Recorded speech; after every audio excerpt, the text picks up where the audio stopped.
네, 안녕하십니까. 정인태 신지식인 TV입니다. 저는 국립한국복지대학교 특임교수를 역임한 정인태입니다. 네, 김기천 대통령 예비후보가 선관위 부정 여론조사로 서울중앙지검에 고소를 했는데요. 그런데 이제 선관위에서 엉뚱한 답변을 하는 거죠. 네, 그래서 이제 헌법소원 그리고 행정소송을 검토하고 있는데요. 이 행정소송, 행정심판 이런 부분들을 저도 많이 전개를 해봤지만 이게 뭐 판사나 이 검사나 변호사들이 이게 좀 우리나라가 참 안타까운 게 이 변호사들이 판사, 검사하고 연결돼 있어요. 왜냐하면은 여러분도 아시다시피 다 같은 동기동창입니다. 네, 그래서 또 사법연수원도 마찬가지예요. 그래서 제가 봤을 때는 변호사, 판사, 검사를 양성을 별도로 해야 한다. 그리고 판사고시, 변호사고시, 검사고시를 분리해서 이 재판이 공정하게 해야 한다. 그렇지 않으면 안 된다라는 거예요. 뭐 예를 들어서 어떤 대학의 동기 동창들이 판사, 검사, 변호사 역할을 하고 한 재판을 맡는다고 생각해 보세요. 어떨까요? 그 재판이 공정할까요? 자기들끼리 전화해가지고 야, 뭐 어떻게 할까, 저렇게 할까, 뭐 이렇게 갈 수 있지 않겠을까요? 이게 바로 재판 거래, 예? 그리고 몰래 변론, 전화 변론이 가능할 수 있다라는 것입니다. 그러니까 우리 사회가 지금 소시오패스가 창궐하고 있어요. 그러니까 코로나 창궐이 문제가 아니라 소시오패스가 창궐하는 게 문제입니다. 이 소시오패스는 양심이 없는 사람들이거든요.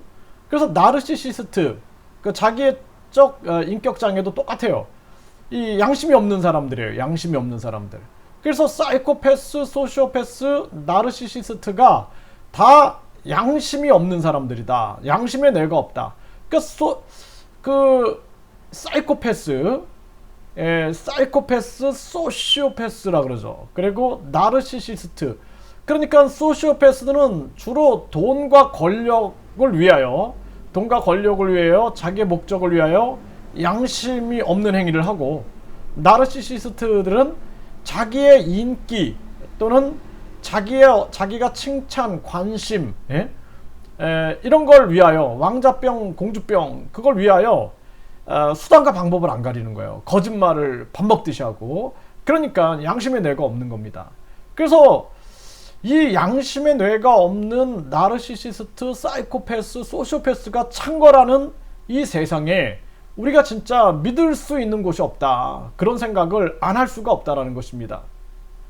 그래서 지금 김기천 대통령 예비후보가 서울중앙지검에 고소를 했는데, 이 고소를 하고 받은 답변서를 보면은 기가 막힙니다. 네, 여기 보세요. 공명선거 실현에 관심을 가져주신 데 감사드립니다. 특정인을 선거 여론조사에 포함하거나 제외할지 여부는 그 사람의 정치적 비중 행보, 국민의 관심도 등을 종합하여 고려하여 여론조사기관이 자율적으로 결정할 사항이다. 이렇게 되면은 여론조사 기관이 다 만들어내는 거예요. 여론조사 기관이 윤석열 후보가 아예 뭐 공무원일 때 여론조사에 포함시켜버리는 거예요. 그리고 자기들이 만들어버리는 겁니다, 대통령을. 네. 그리고 그것이 방송 보도로 이어지니까 나비효과 아시잖아요. 네. 이거는 바람을 일으키고 폭풍을 일으켜버리는 겁니다. 이건 폭풍효과예요, 폭풍효과. 이렇게 만들어버리는 거예요. 본위원회가 선거 여론조사에 특정인을 포함하거나 제외하도록 강제할 수 있는 법적 근거나 권한이 없음을 알려드립니다. 네. 그리고 본위원회가 법적 근거나 권한 없이 위와 같은 요청을 여론조사 기관 등에 통지 안내하는 것은 해당 기관의 자율성을 침해할 소지가 있을 뿐만 아니라 그 자체로서 선거 여론조사를 통한 자유로운 여론 형성을 저해할 우려가 있어 기아의 요청을 수용하기 어려움을 양지해 주시기 바랍니다. 기가 막힌 얘기죠. 말도 안 되는 거예요. 지금 제가 법을 찾아봤어요. 법을.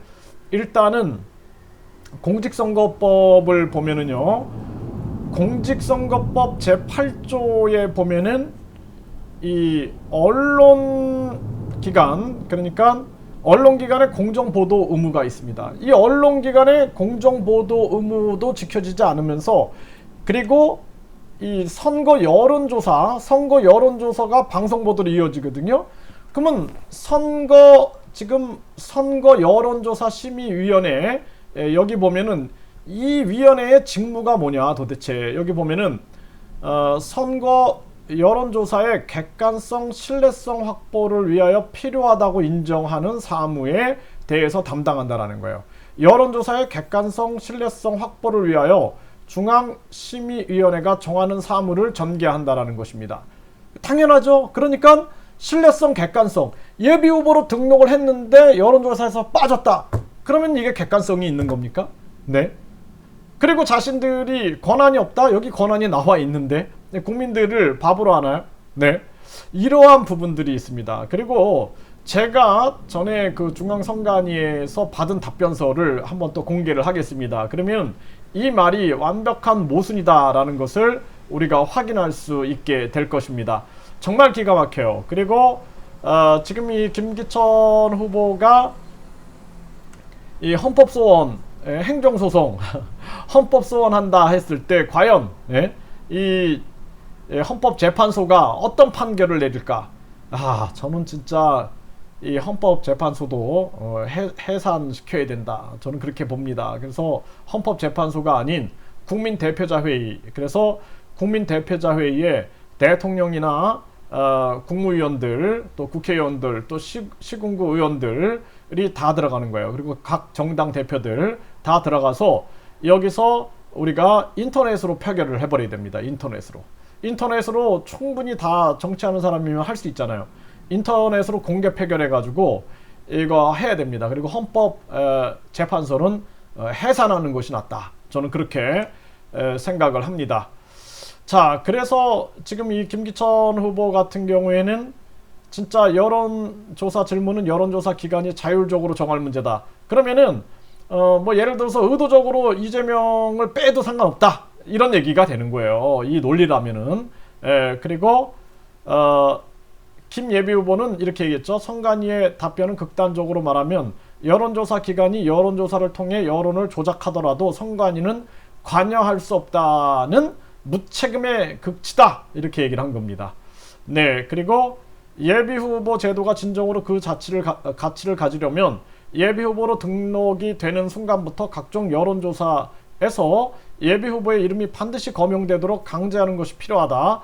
헌법 전문에도 보장된 기회균등의 원칙에도 맞지 않으며 정치 기득권 세력의 선점 효과를 어느 정도 상쇄시켜 국가를 위해 봉사하고자 하는 유능한 정치 신인이 더 쉽게 국민에게 알려질 수 있다. 굉장히 중요한 얘기죠. 그리고 이재명 경기도지사의 경우에는 예비후보 등록을 하지 않았음에도 매번 여론조사에 반복적으로 언급이 되고 있는데, 이 같은 상황이 계속되면 훌륭한 예비후보가 아무리 열심히 노력한다 해도 국민들은 그 후보가 대통령에 출마한 줄도 모르게 될 것이다. 결국 예비후보 제도는 허울 좋은 제도에 불과할 뿐 그 본래의 기능을 다하지 못하고 있다.